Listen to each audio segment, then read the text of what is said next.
Hi friends, Gujarati ફૂડીમાં તમારું સ્વાગત છે.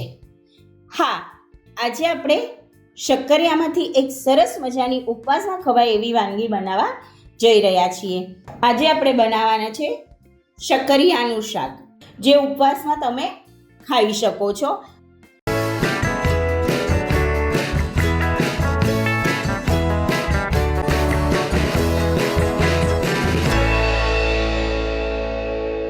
સૌથી પહેલાં આપણે શક્કરિયાને ધોઈ લીધા છે. એને કટ કરી વચ્ચેથી અને એની છાલ કાઢી લેવાની છે. આવી રીતે છાલ કાઢી લેવાની છે.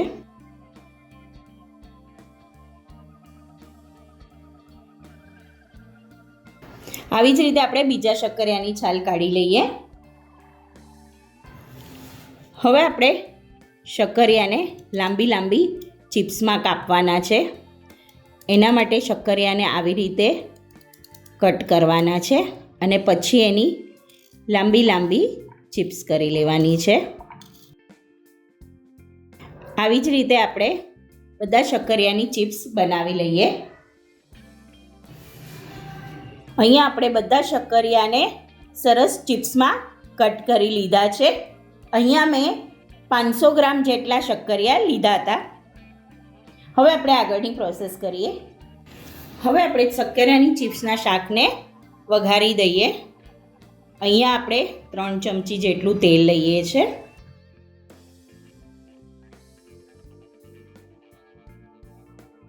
એક મોટી ચમચી આપણે એમાં જીરું એડ કરીએ છીએ.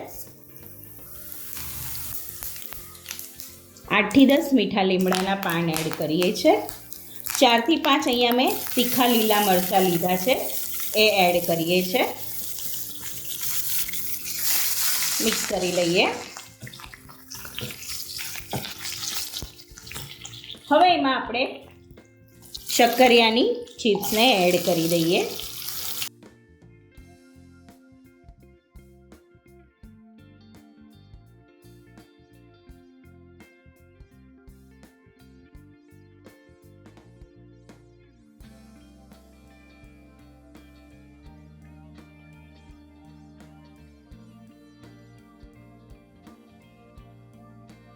બાકીની જે ચિપ્સ છે એ પણ આપણે એડ કરી દઈએ.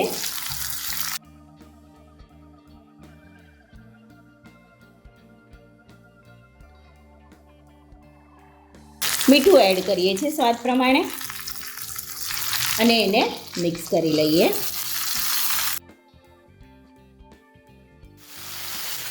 હવે આપણે એમાં અડધો ગ્લાસ પાણી એડ કરીએ છીએ.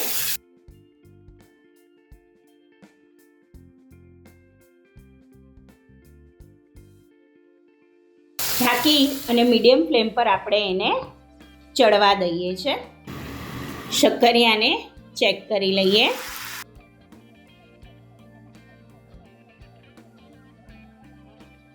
તો શક્કરિયા સરસ ચડી ગયા છે.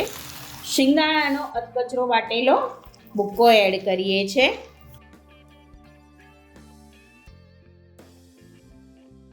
પાંચ ચમચી જેટલો આપણે એડ કરીએ છીએ. 1 ચમચી સાકર એડ કરીએ છીએ. 1 ચમચી લીંબુનો રસ એડ કરીએ છીએ. મિક્સ કરી લઈએ. હવે આપણે ઉપરથી કોથમીર એડ કરીએ છીએ અને મિક્સ કરી લઈએ. તો સરસ મજાનું ચિપ્સનું શાક તૈયાર છે.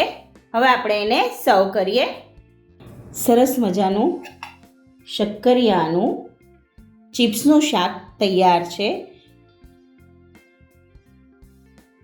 તો છે ને સરસ મજાનું શક્કરિયાનું શાક. તો મળીએ નવી રેસીપી સાથે. ત્યાં સુધી સ્વસ્થ રહો, મસ્ત રહો અને ખાતા રહો.